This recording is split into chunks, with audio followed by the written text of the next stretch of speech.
pen or disposed of the skull, or rather thrown the cell phone of Shraddha Walkar. Where exactly are these key pieces of evidences? These are one of the some of the very important questions, the first and foremost questions of the entire polygraph test, and these will be the key questions in the narco test as well.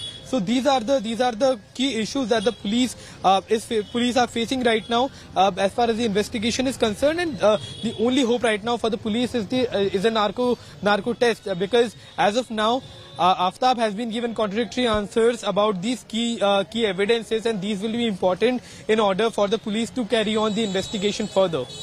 Yes, important for the police to carry out the investigation further. However, not admissible in a court of law. We still don't have anything conclusive as far as the body parts concerned, and that is extremely important to in fact prove that indeed Shraddha Walkar was murdered, and by Aftab Poonawala, because Akshay, he continues to tell the police that she went missing, and even when he did tell the court yesterday that whatever happened was in the heat of the moment, the lawyer came out to say that this really isn't admission of guilt, isn't it? It's not like Aftab is saying that he killed her.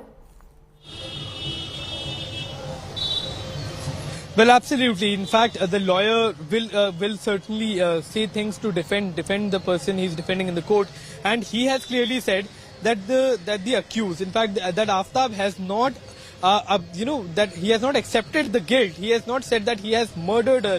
He has just said that whatever happened in rage, and that can be interpreted into many things. And that is the thing that the lawyer of Aftab is saying, that he has never admitted to murdering Shraddha in the court in front of the judge. Now, how does the police prove that he has in fact killed? Because the confession that he made, that is the only lead police has, the only conclusive thing that police has to say that Aftab indeed was the killer. Because as of now, all the samples that have been taken up, the CFSL labs will take about 2 weeks' time. Now, be it the blood samples that have been taken from the tiles or the kitchen, or the bone samples that have been collected from the Mehroli forest, or rather the jaw sample that was collected from the Maidangadi forest. All of these samples for DNA analysis are going to take time. As far as the polygraph test is concerned, the director there in Rohini FSL lab has in fact marked this particular case as a special one, as a priority case. And that is the reason that while the lab closes down at about 6 p.m. it remained open till 10 p.m. yesterday. In fact, 10 to 11 p.m. it remained open, and about 15 to 20 questions were taken up from Aftab, though it was not scheduled, because the police wants to get this polygraph thing to be done as soon as possible, because after the polygraph test is conducted, if it takes a lot of time, the police will not have left any time for the investigation, because after 14 days they will have to send Aftab to a judicial custody, which means he will be sent to a jail, Tihar jail, and there police will not have power to interrogate him as such. So the interrogation time is maximum 14 days, and that is very crucial for the police to sum up, or rather wind up the investigation and the interrogation in this period of 14 days. Sneha? Be with us, Akshay. I'm coming back to you. Tejshri is getting us more details also on their Instagram chat with a friend of hers. Tejshri, we're reporting on how she wanted to give a piece of news to her friend. Dude, I've got news is what she says. After that, doesn't really say anything. And that unfortunately turned out to be Shraddha Walkar's last message.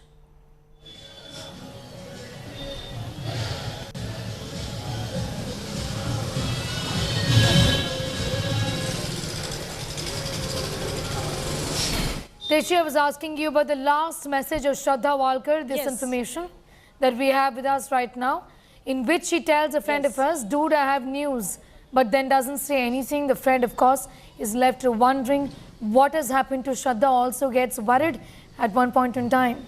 Right. Yes, absolutely. This is the last day chat of 18th of May. This is the same day, Sneha, when Shraddha was murdered. And what she said before the murder, she was not knowing that this will be probably her last day of her life, and then she will be murdered in such a brutal manner. But what were her messages? India Today has accessed the latest and, the exclusive Instagram chats with her friend on the condition of anonymity.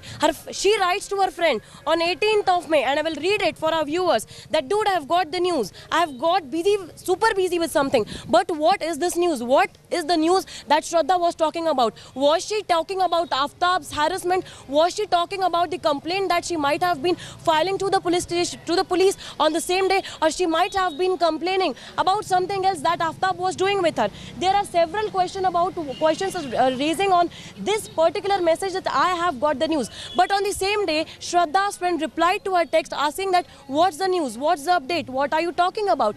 But Shraddha, unfortunately and sadly, could not reply to this text message because she was murdered by her live-in partner.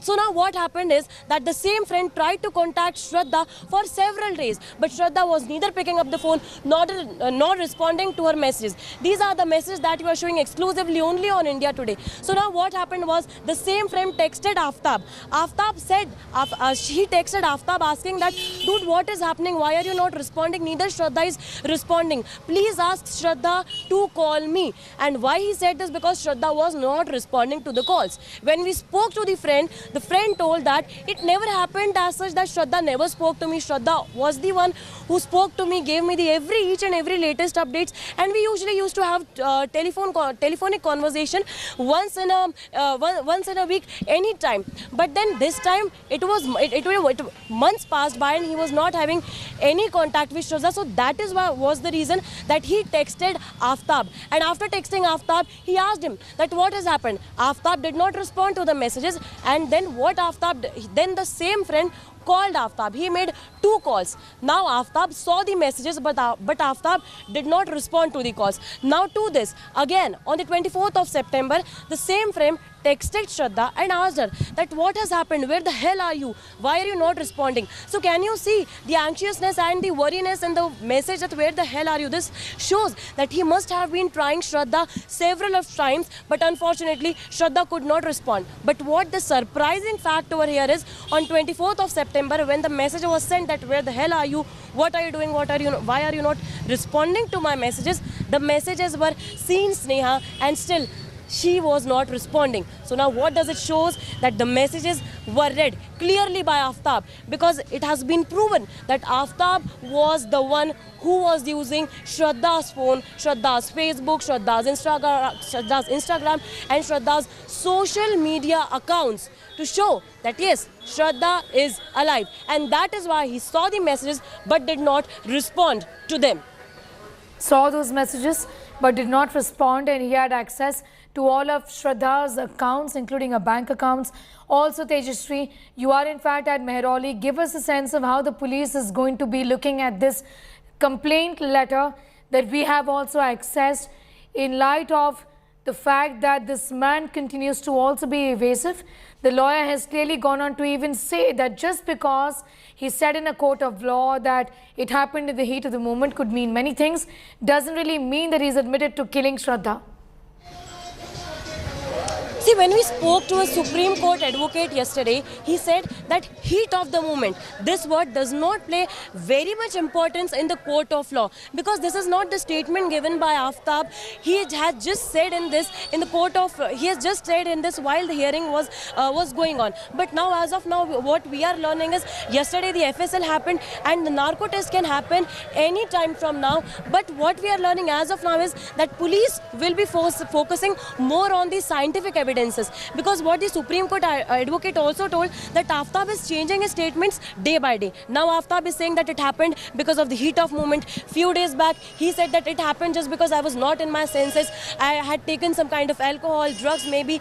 But then these kind of changing statements will weaken the case of Aftab itself. But what the most important thing is that he had planned all these things. A criminal mind will always plan all these things, and that is why all these things will not weaken the case, but it will definitely derail the case. It will delay the investigation, and that is why he is giving such kind of information. Yesterday one more information came, Sneha, in which we have shown that how he was, planning everything, and we found, the police and the investigation team also found a mapping structure at his residence, at his flat in Chhatarpur, where it was mentioned that how he will be dumping off, how will be throwing all the parts of her body at several parts in Mehrauli forest and in Maidan Gadi as well. So that means he had something pre-planned in his mind. So if something is pre-planned, Sneha, how can someone say that it happened because of heat of the moment? So police and the court can question on him on the same line, that if it happened on the heat of the moment, then how these things were planned? Why did you get a map? How can you get a nail and a hammer? How can you get a weapon to cut your body into body parts? How can you get a 30-liter refrigerator for the same? Well, absolutely. Tejshri, coming back to you in a moment. From now, we're getting our viewers details of this last conversation that Shraddha has had with a friend of ours, which unfortunately ends very abruptly. Shraddha tells a friend, I've got news. I got super busy with something. Doesn't go on to specify what the news is or what did she really get busy with.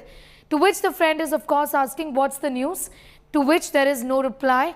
Then later on the 15th of September at 4:35, is the friend asking Shraddha once again, where have you all been? In fact, this conversation of the friend is actually with Aftab Poonawala. It appears, in which the friend writes, bro, what's up? Where you've been? You need to talk to you all.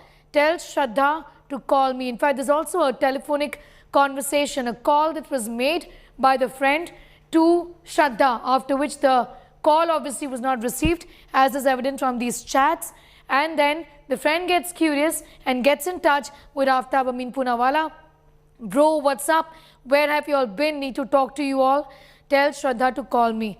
Audio call started at about 5 o'clock on the 24th of September, and the call ends when the call was not received by Aftab and obviously Shraddha, because by then she was already killed, allegedly, by Aftab Poonawala. We're getting in all of the details. In fact, we've also got for our viewers the information that we broke a while ago of that letter from the year 2020, in which Shraddha Walkar has told the police categorically that if something happens to me, you know the man behind this. This is that letter. He will kill me, cut me up in pieces. It's almost like she had a premonition of sorts, that she saw this coming essentially. 2 years later, Shraddha was killed allegedly by Aftab in the same way that she had thought he would. Shockingly, in this letter, she goes on to say that he was blackmailing me to kill me, hurt me, and he tried to kill me today by suffocating me. He scars and blackmails me. I've been living with him, she says in this letter, because we were supposed to get married anytime soon. We have the blessings of his family. Henceforth, I'm not willing to live with him anymore. In this letter, she also goes on to talk about the fact that Aftab's parents knew about the fact that he would beat her up on a regular basis. We're staying with news of Shraddha Walkar, and there is more news coming in. Let's go straight to that. Truth test questions for Aftab. Why did you kill Shraddha? Where did you meet Shraddha? What is the murder weapon used? What did you kill her with? What did then you use to chop her body? Do you have regrets? What did you do with Shraddha after murder? Did you cut the body manually? Didn't you feel pity? Where did you throw pieces of the body are the questions. What did you do after killing Shraddha? Have you been in any other relationship? When Shraddha came here, did you plan to kill her? Was this pre-planned? Why are you not confessing to the crime? If you have guilt, are you telling the truth to the police? Well, these are questions the police has been asking Aftab Poonawala. Varun Sinha has more details on that. Varun, narco analysis की test के जो questions हमारे पास है, ये investigations को guide करेंगे. Admissible नहीं है कोर्ट ऑफ लॉ में, लेकिन इन्वेस्टिगेटर्स को गाइड करने के लिए ये नार्को एनालिसिस टेस्ट इंपॉर्टेंट है. डेफिनेटली ये पॉलीग्राफ टेस्ट बहुत ज्यादा इंपॉर्टेंट है, क्योंकि जो भी क्वेश्चंस हैं उन्हीं टेस्ट के क्वेश्चंस को आधार बनाकर इन्वेस्टिगेशन को आगे बढ़ाया जाता है. और पॉलीग्राफ टेस्ट में जो सवाल हैं उसमें इस इन्वेस्टिगेशन को एक नई दिशा मिलेगी, और यही पॉलीग्राफ टेस्ट में जो सवाल पूछे गए हैं उन्हीं को नार्को टेस्ट में भी पूछा जाएगा. तो कल एग्जामिन किया गया, करीब 12-18 से ज्यादा सवाल पूछे गए. उसके बाद आज भी दोबारा से जो है वो आफ्ताब FSL आएगा, उससे करीब 50 से ज्यादा सवाल पूछे जाएंगे. कल जिन सवालों के जवाब आफ्ताब कहीं ना कहीं उसमें मतभेद पाया गया या फिर लगा कि उसने सवालों के जवाब सही नहीं दिए हैं, उन्हीं सवालों को आज रिपीट किया जाएगा. और सबसे इम्पोर्टेंट बात यह है कि जब पॉलीग्राफ टेस्ट में सवालों के जवाब सही से नहीं मिल पाते, उन सवालों को कैरी किया जाता है नार्को में। तो पुलिस पूरी इस प्रोसेस को एनालाइज करेगी, ये देखेगी कि आखिर कहाँ कहाँ कमियां हैं और किन सवालों के आफ्ताब लगातार जवाब नहीं दे रहा है, और जिन सवालों के आफ्ताब ने सही जवाब दिए हैं उसके आधार पर वो इन्वेस्टिगेशन को बढ़ाएगी। तो सीधे तौर पे नार्को, पॉलीग्राफ और बाद में नार्को, ये तमाम ऐसे प्रोसेस रहेंगे जिससे इस इन्वेस्टिगेशन को एक अलग दिशा मिलती हुई नजर आएगी। जी बिल्कुल वरुण, इसमें और भी इम्पोर्टेंट इंफॉर्मेशन ये है, क्योंकि ये जैसा इंफॉर्मेशन अभी हमारे पास आया है कि एक मैप भी था आफ्ताब के पास, और इतना झगड़ा होने के बावजूद भी वो दोनों दिल्ली मूव कर गए। क्या ये प्री प्लान था? श्रद्धा का ये मानना था 2020 में भी कि आफ्ताब उसे मार देगा, और कट इनटू पीसेस लिखती है वो अपनी कंप्लेंट में। जाहिर है कि धमकी आफ्ताब की तरफ से कई बार आई होगी। देखिए, निश्चित तौर पे जो क्वेश्चन हम लोग इस समय रीड कर रहे हैं, उस क्वेश्चन में 5वें 6ठे नंबर पे क्वेश्चन है जिसमें लिखा है कि क्या ये प्री प्लान था, क्या पहले से तय था कि श्रद्धा को दिल्ली लाया जाएगा, उसके बाद उसका मर्डर किया जाएगा। तो इस बात की इन्वेस्टिगेशन में बाकायदा जो है वो दिल्ली पुलिस आगे इन्वेस्टिगेट कर रही है कि आफ्ताब ने जब श्रद्धा को यहाँ पर लाने का प्लान किया तो वो सारी प्लानिंग क्या करके बैठा हुआ था। उसने घर लिया, उससे पहले जो तमाम सर्कमस्टेंसेस बनाए और किस तरीके से 6 महीने तक इस पूरी वारदात को छुपाए रखा, किस तरीके से श्रद्धा के मर्डर के बाद जो है वो उसने इन्वेस्टिगेशन को भटकाने के लिए, अगर कल को इन्वेस्टिगेशन ओपन होती है तो ऐसे में उसके पास उसके आधार पर बहुत ज्यादा सबूत इकट्ठे ना हो पाए। शायद यही वजह है कि इस 6 महीने के अंतराल को जिस तरीके से साक्ष्य बिखरे पड़े हैं उनको जोड़ना दिल्ली पुलिस के बहुत ज्यादा मुश्किल भरा हो रहा है। और शायद यही वजह है कि पॉलीग्राफ टेस्ट में उन सवालों को प्रायोरिटी दी जा रही है कि आखिर ये प्री प्लान तरीके से मर्डर था, क्या पहले से श्रद्धा से जो नाराजगी थी उसे किस तरीके से मैनिपुलेट किया गया, उसे किस तरीके से समझाया गया, बार बार लड़ाई होने के बाद भी आफ्ताब कैसे श्रद्धा को मना लेता था। ये बहुत सारी ऐसी चीजें हैं कि वो सारी चीजें इन्वेस्टिगेशन में, चाहे वो पॉलीग्राफ के बाद हो या फिर नार्को के बाद, बहुत सारी चीजें क्लियर होती नजर आएंगी। लेकिन हाँ, ये जरूर है कि जो क्वेश्चन ही है उसमें साफ तौर पे दिख रहा है कि शुरुआती दौर से लेकर आखिरी तक दिल्ली पुलिस लगातार इस मामले पर इस तरीके से तय में जाने की कोशिश कर रही है कि ये पूरा मर्डर क्या पहले से प्री प्लान था या फिर नहीं। जी बिल्कुल, बने रहिए हमारे साथ। Varun Sinha is getting us all of those details. Important polygraph test to be conducted today. Tejshri, the police of course would be looking at getting in some important clues from what really was the motive behind the crime, why did he kill her, also to get out an admission out of him if indeed this was pre-planned or whether this was in the heat of the moment as he's told the court yesterday.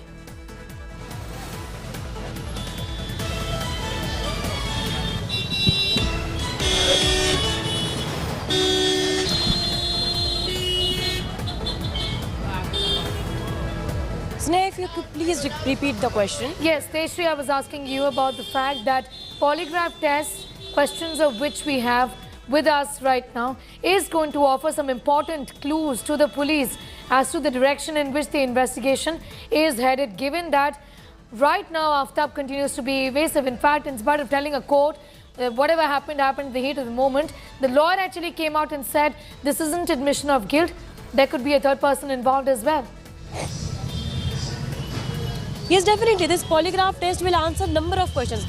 But it is also a probability that Aftab might have trained his mind in such a way that he might also, just change his statements again and again to what the psychologists say. Because psychological experts are saying this thing, that if Aftab has planned the game in such a way, so he must have also trained his mind. But the mind can be trained only to a certain extent. It cannot be trained to this extent that if a polygraph test is done, if a narco test is done, then he will not give the appropriate answer. He has to give the appropriate answer. And if he even does not give the appropriate answer, the technique over here is they ask the same question repeatedly for number of times, and there comes a point when the accused has to respond to that question, and the same questions are asked in the narco test as well. And when these two answers match, then it is considered that yes, whatever the accused has told, it is absolutely true. Because as of now, what we are learning is Aftab first told that he did because he was not in his senses.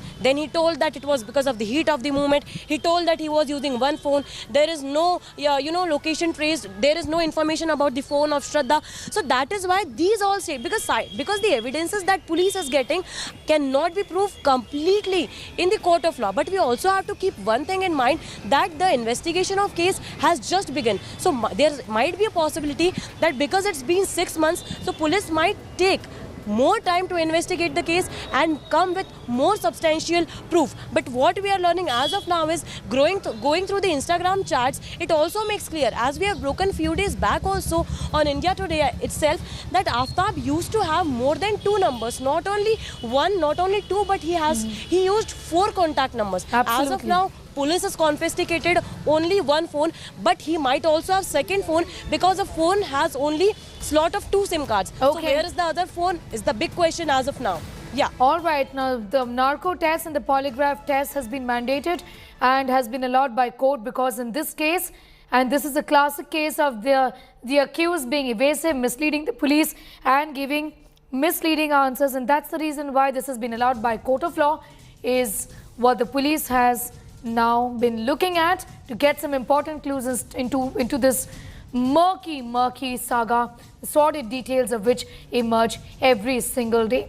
With our report, it's time for a quick commercial break here. Much more news on the other side.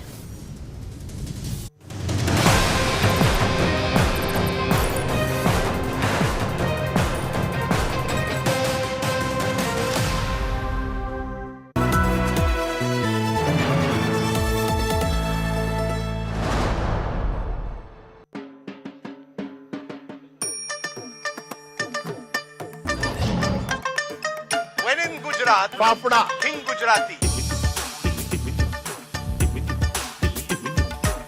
I love about a Gujarati thali is just how colorful it is. Husband ने push किया basically. मैं तो बोलती हूँ कि women empowerment के लिए family का सपोर्ट बहुत ज़्यादा जरूरी है, स्पेशली जो हमारा मेल डोमिनेटिंग है उनका सपोर्ट होना बहुत जरूरी है। मोरबी में कुछ भी विकास नहीं। गुजरात के लिए टाइगर अभी जिंदा है। ઈમુનો ફ્લેવર છે ખાઈ કે પાન जामनगरी वाला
Everyone's busy finding what's trending.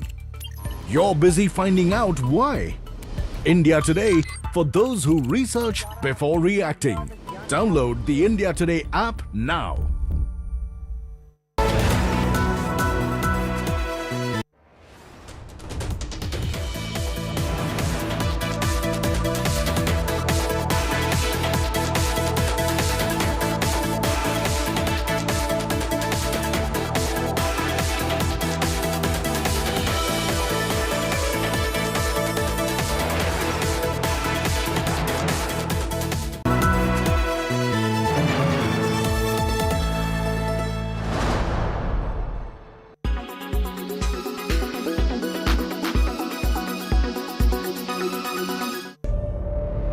पेड़ के बीज की तरह होता है, जितना चाहे दफना लो,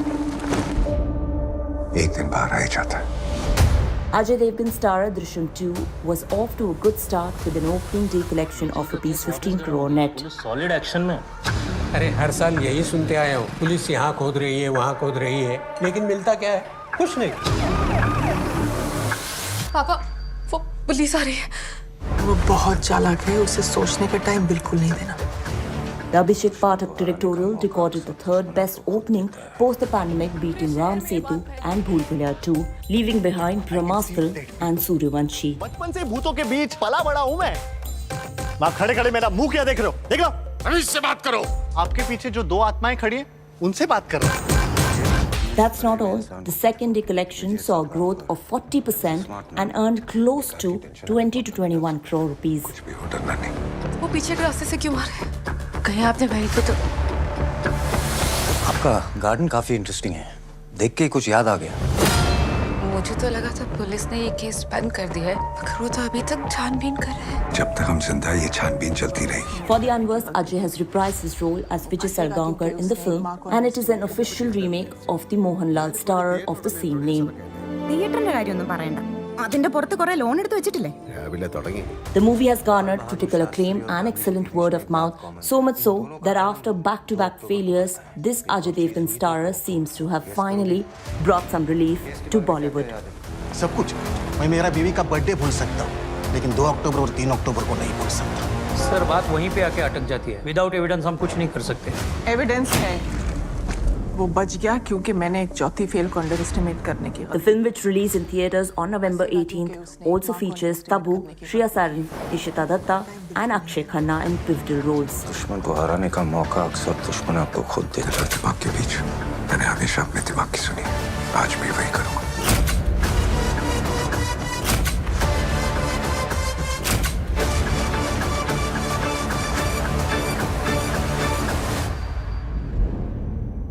मेरा नाम विजय सरगांवकर है और ये मेरा कन्फेशन है।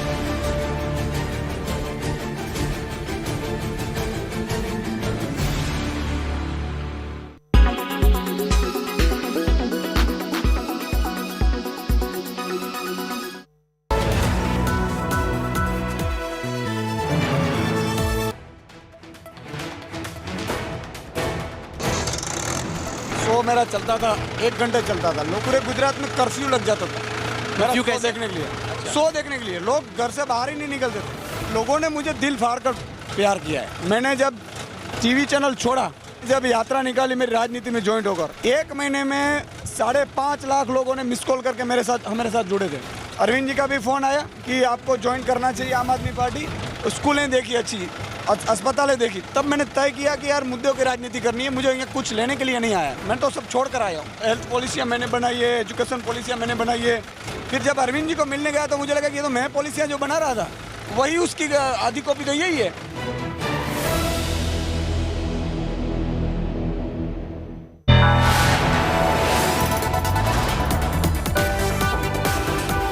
You are watching India Today.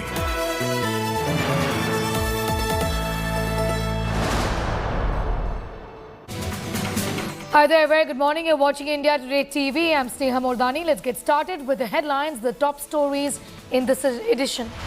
Last words of Shraddha Walkar exclusive on India Today. Shraddha's last Instagram chat with a friend. After Shraddha didn't reply, the friend also contacted Aftab.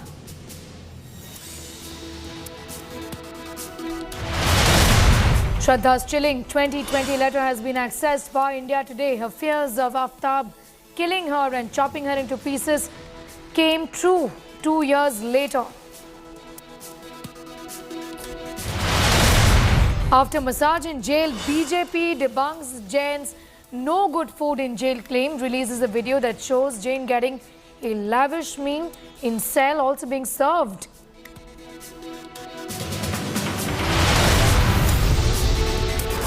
ISIS linked to Mangaluru blast unravels. Terror accused Sharik visited 3 states. Karnataka Home Minister to visit explosion site.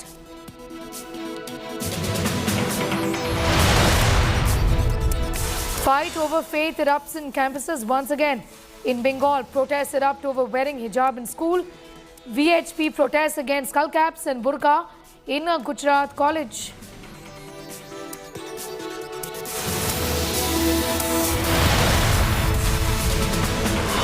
Beijing reports 1 COVID death. The first time in 6 months, and China goes completely berserk, implements inhuman measures to eradicate COVID-19.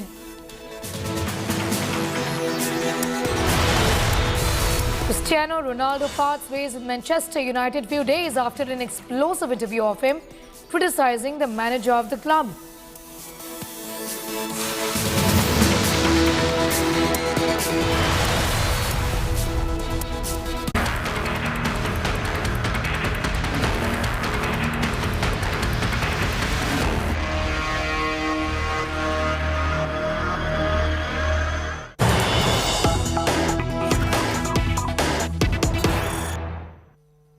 We're getting in the very latest as far as the Mangaluru blast is concerned. The Karnataka Home Minister is at the blast spot as we speak.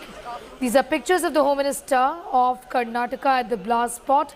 Cops have tightened the noose around Sharik. The Home Minister is inspecting the blast site. In these pictures on your screens right now, even as the investigations continue. Sagai has more details on that story. Sagai, the government of Karnataka are looking into this case, also unraveling it as we get in more details of the manner in which the key suspect has been on the radar for many years now, isn't it? Absolutely. He is in the radar from 2020, but he was out on a bail. As we speak now, we can see Karnataka Home Minister Aragan Yanendra along with Mangalore North MLA Bharat Shetty and DGP of Karnataka Praveen Sood here at the spot, who are seeing who are overlooking the auto where the explosion has happened. And remember that this particular explosion happened on Saturday, and after 4 days now the Home Minister as well as Praveen Sood, Mangaluru Police Commissioner as well as Bharat Shetty is here. And Home Minister had went on to say that they will not leave anybody over involved in this particular case, and they will continue the investigation and arrest all those people who are backing Sharik in this particular act. Even Karnataka Chief Minister Basavaraj Bommai yesterday talking to media has clarified that they have already arrested around 18 sleeper cells in the past, and they have also sent to Tihar jail, and they will not allow these kind of incidents to happen in future, and they will try to curb as soon as possible these kind of sleeper cell or these kind of terror people who are involved in anti-national and terror activities, and they will try to zero down and ensure that these kind of issues doesn't occur again. And in the visuals now we can see that Mangalore Police Commissioner Shashi Kumar is explaining to Karnataka Home Minister about this entire incident which has happened on Saturday, where he is briefing about the movement of Sharik, where he got down and how he has taken the auto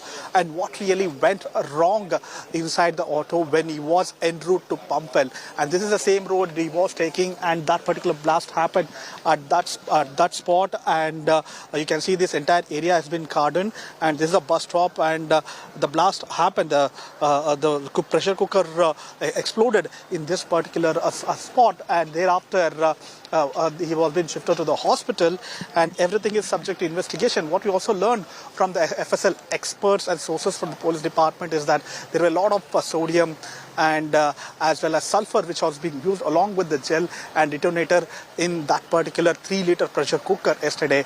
And if it would have blasted according to his plan, there might have been a major bomb blast or major loss of life in the district of Mangalore in Karnataka. Absolutely. Also, tell us a little more about the investigations, the nexus that has now emerged between Sharik, Martin, believed to be his handler in this entire case. What have the police essentially found with the rounds of questioning that they've had with Sharik already? Sagai.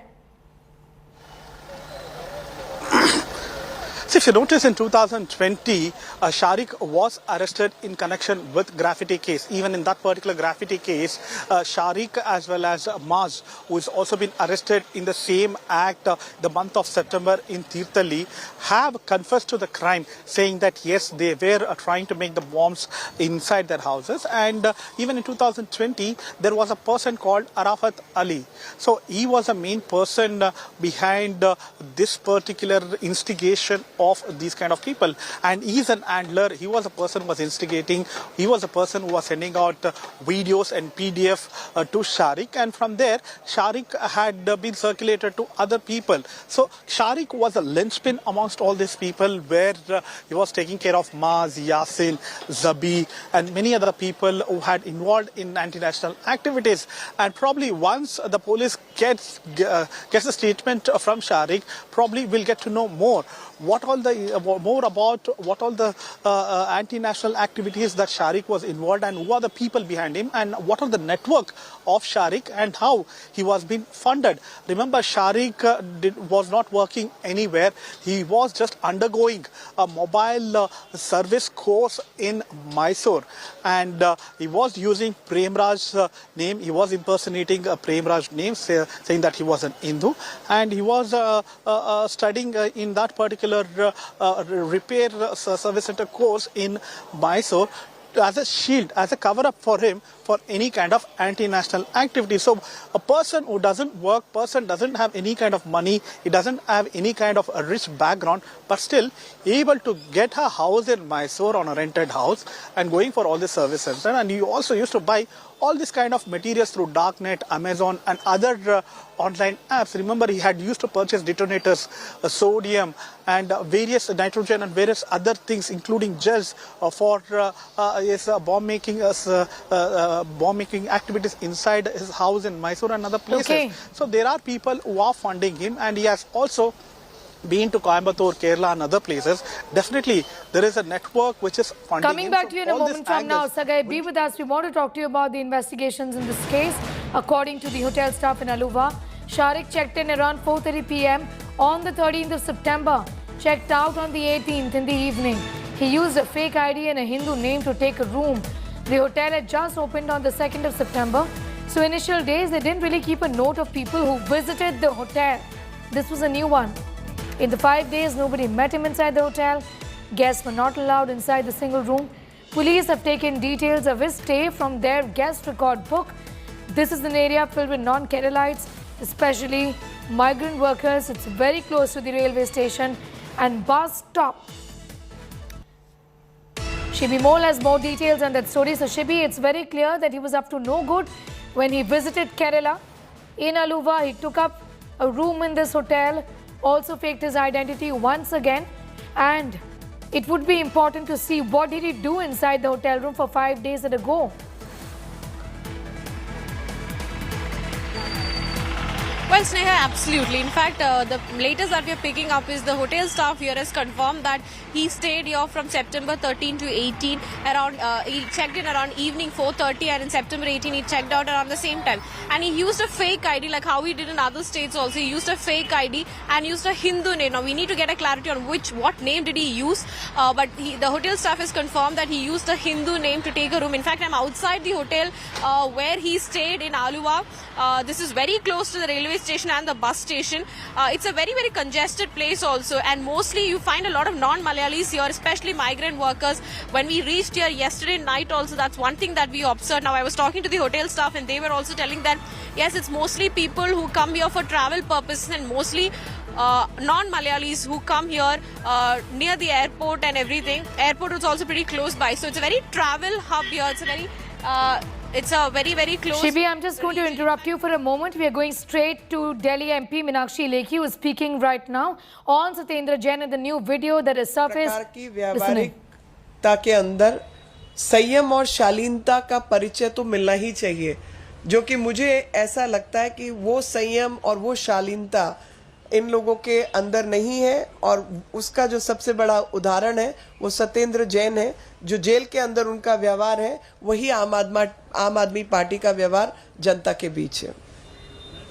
Friends, the video which we are going to show you today and we are going to release it today, you will be surprised and shocked. Actually, I was very dismayed when I looked at it. I was pretty hateful that these are the people who give bad name to politicians and political parties, because general public tends to say, oh, everybody is like this. Now, everybody is not like that. There are only exceptional people who are like that, and those exceptional people are people like Satyendra Jain.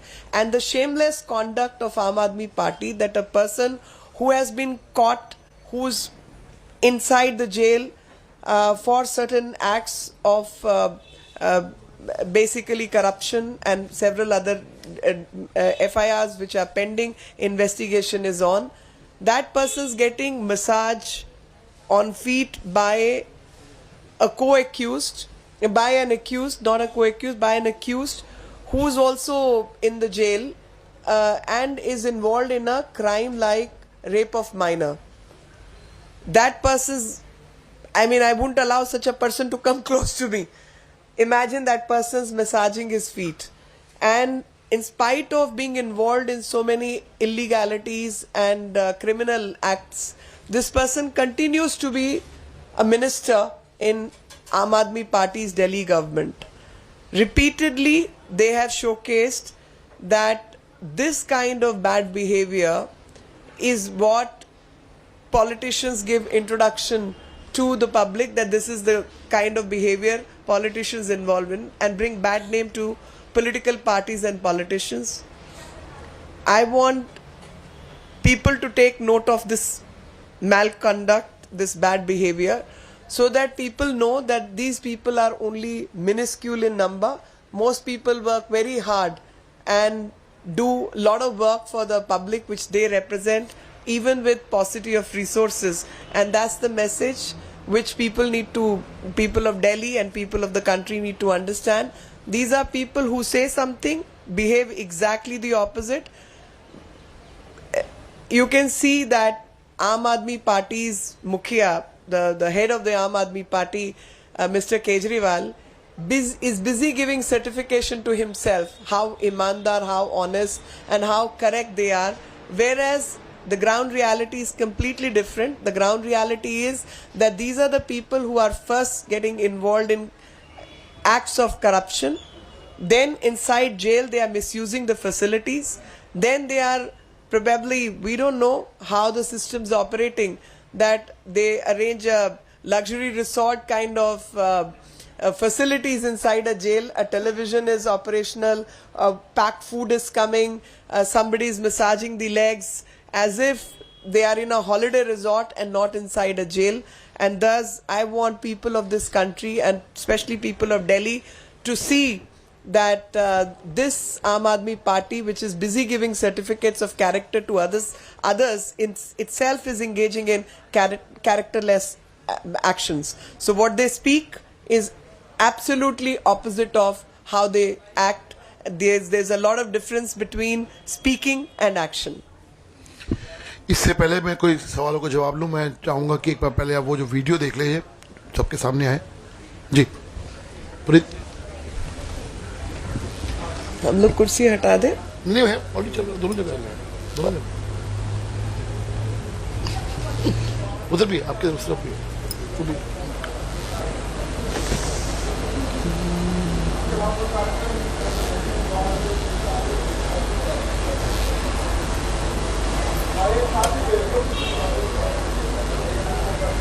Okay, these are pictures of Satyendra Jain. Now the claim was made in court by Jain that he's lost 28 kilos. However, what we know is that, and the BJP has put this out, that 8 kilos were gained. A man is serving food to Health Minister Satyendra Jain. These are dry fruits being served to Satyendra Jain. Claims were made that he's not getting the right kind of food. In fact, he had said that he wants a typical Jain food, a diet, a Jain diet is what he wanted.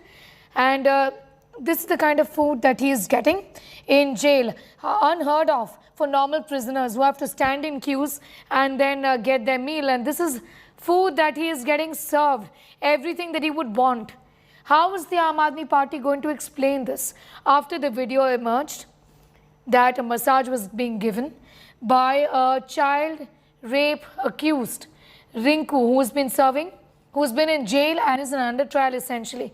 Now this video, so much more damaging for the Aam Aadmi Party, who's been claiming that Jain has not been enjoying any sort of benefits while in jail. These are privileges that are being extended to Satyendra Jain, who also happens to be the prisons minister. The BJP, of course, is going all guns blazing, and importantly, this comes just ahead of the MCD elections, in which the Aam Aadmi Party and the BJP are, in fact,